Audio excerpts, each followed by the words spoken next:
right, coaches, this is for Tuesday, the 31st.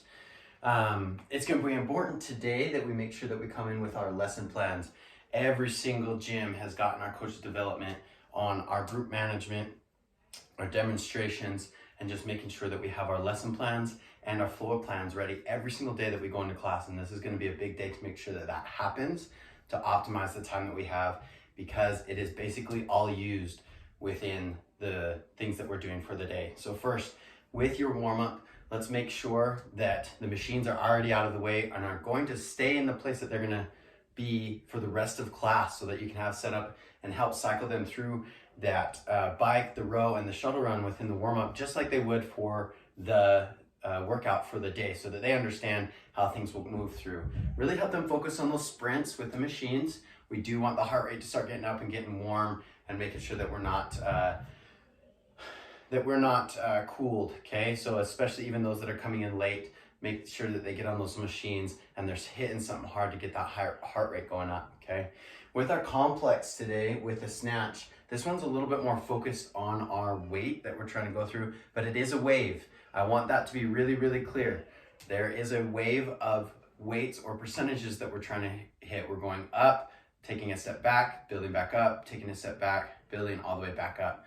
We are trying to get heavy. Notice that this is every minute, not every 2 minutes. We've gotten really, really comfortable with that 2-minute period, and we need everyone to understand that we are moving quickly. So make sure as a coach that you're prepared and having your athletes get their at least some of their weights out and next to their bar, so that they have and can optimize their time as much as possible.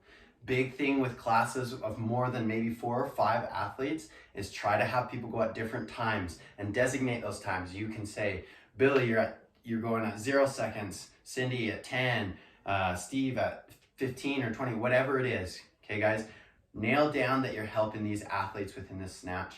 The hang snatch is going to be important, that as they're there, that we're making sure that they're balanced, that they're not leaning over that bar too much, that their butt is sticking back, that we have those shoulders just slightly in front of the bar, that their feet are screwed into the ground so that they can drive those feet through as they get that full snatch pull, okay? Remember, this snatch pull is going to be just that shrug again.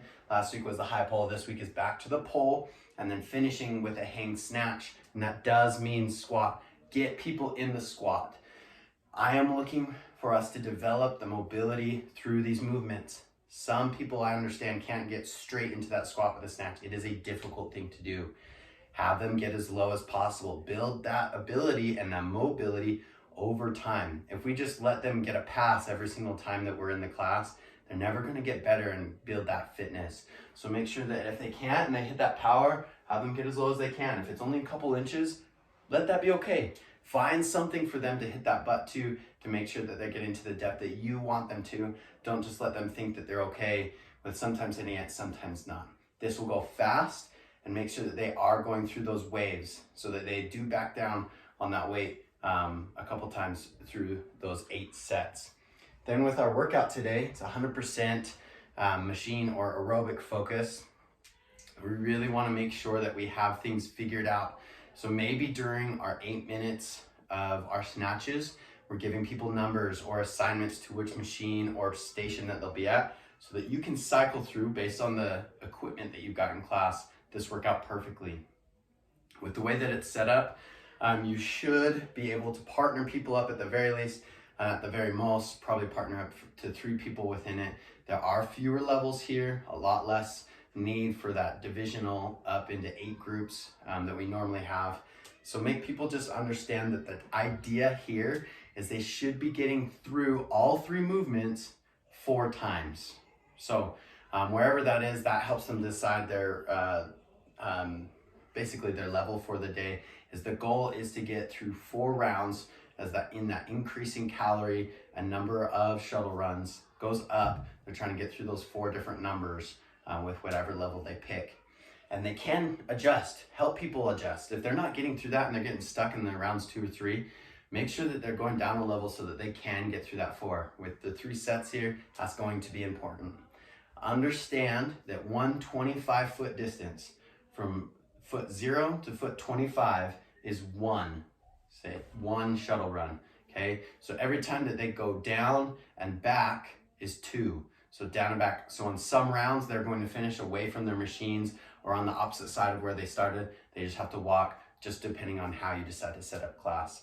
This is going to be a fun one, relatively easy, but once again, class time is full. Utilize the time within that 8 minutes to hit every single athlete on the snatch. And then during that time and relatively long time for Mayhem Freedom workout on those machines and those things to help utilize and build people's efficiency on the movements.